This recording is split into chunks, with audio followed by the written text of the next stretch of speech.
Hello दोस्तों, मेरे channel Nancy Shubham official में आप सभी लोगों का बहुत बहुत स्वागत है। दोस्तों, आज मैं आपको वट सावित्री व्रत की कथा सुनाऊंगी। तो आइए ध्यान से सुनते हैं वट सावित्री व्रत की कथा। तो दोस्तों, प्रसिद्ध तत्वज्ञानी अश्वपति भद्र देश के राजा थे। उनको संतान सुख नहीं प्राप्त था। इसके लिए उन्होंने 18 वर्ष तक कठोर तपस्या की, जिसके उपरांत सावित्री देवी ने कन्या प्राप्ति का वरदान दिया। इस वजह से जन्म लेने के बाद कन्या का नाम सावित्री रखा गया। कन्या बड़ी होकर बहुत ही रूपवान हुई। योग्य वर न मिलने की वजह से राजा दुखी रहते थे।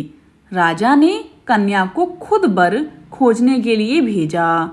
जंगल में उसकी मुलाकात सत्यवान से हुई। धुम्तसेन के पुत्र सत्यवान को पति रूप में स्वीकार कर लिया। इस घटना की जानकारी के बाद ऋषि नारद जी ने अश्वपति से सत्यवान की अल्प आयु के बारे में बताया। माता पिता ने बहुत समझाया, परंतु सावित्री अपने धर्म से नहीं डिगी, जिनके जिद के आगे राजा जी को झुकना पड़ा। सावित्री और सत्यवान का विवाह हो गया। सत्यवान बड़े गुणवान, धर्मात्मा और बलवान थे। वे अपने माता पिता का पूरा ध्यान रखते थे, पूरा ख्याल रखते थे। सावित्री राजमहल छोड़कर जंगल की कुटिया में आ गई थीं। उन्होंने वस्त्राभूषणों का त्याग कर अपने अंधे सास ससुर की सेवा करती रहती थीं। सत्यवान की मृत्यु का दिन निकट आ गया।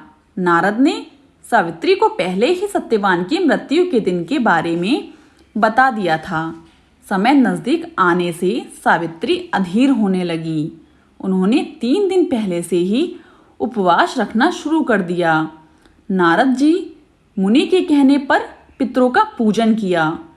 प्रत्येक दिन की तरह सत्यवान भोजन बनाने के लिए जंगल में लकड़ियां काटने जाने लगे, तो सावित्री उनके साथ गईं। वह सत्यवान के महाप्रयाण का दिन था।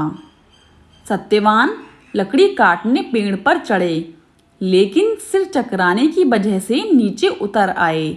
सावित्री पति का सिर अपनी गोदी में रखकर उन्हें सहलाने लगी। तभी यमराज आते दिखे, जो सत्यवान के प्राण लेकर जाने लगे। सावित्री भी यमराज के पीछे पीछे जाने लगीं। उन्होंने बहुत मना किया, परंतु सावित्री ने कहा, जहाँ मेरे पतिदेव जाते हैं वहाँ मुझे जाना ही चाहिए। बार बार मना करने के बाद भी सावित्री पीछे पीछे चलती रहीं। सावित्री की निष्ठा और पतिपरायणता को देखकर यम ने एक एक करके वरदान में सावित्री के अंधे सास ससुर को आंखें दीं, उसका खोया हुआ राज्य दिया और सावित्री को देखने के लिए कहा। वह लौटे कैसे? सावित्री के प्राण तो यमराज लिए जा रहे थे। यमराज ने फिर कहा कि सत्यवान को छोड़कर चाहे जो मांगना चाहो मांग सकती हो। इस पर सावित्री ने 100 संतानों और सौभाग्यवती का वरदान मांगा। यम ने बिना विचारे प्रसन्न होकर तथास्तु बोल दिया। वचनबद्ध यमराज आगे बढ़ने लगे। सावित्री ने कहा कि प्रभु, मैं एक पतिव्रता पत्नी हूँ और आपने मुझे पुत्रवती होने का आशीर्वाद दिया है। यह सुनकर यमराज को सत्यवान के प्राण छोड़ने पड़े। सावित्री उसी वट वृक्ष के पास आ गई, जहाँ उसके पति का मृत शरीर पड़ा था। सत्यवान जीवित हो गए। माता पिता को दिव्य ज्योति प्राप्त हो गई और उनका राज्य भी वापस मिल गया। इस प्रकार सावित्री सत्यवान चिटकाल तक राज्य सुख भोगते रहे।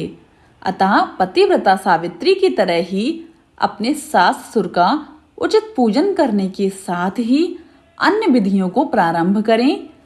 वट सावित्री व्रत करने और इस कथा को सुनने से व्रत रखने वाले के वैवाहिक जीवन के सभी संकट टल जाते हैं।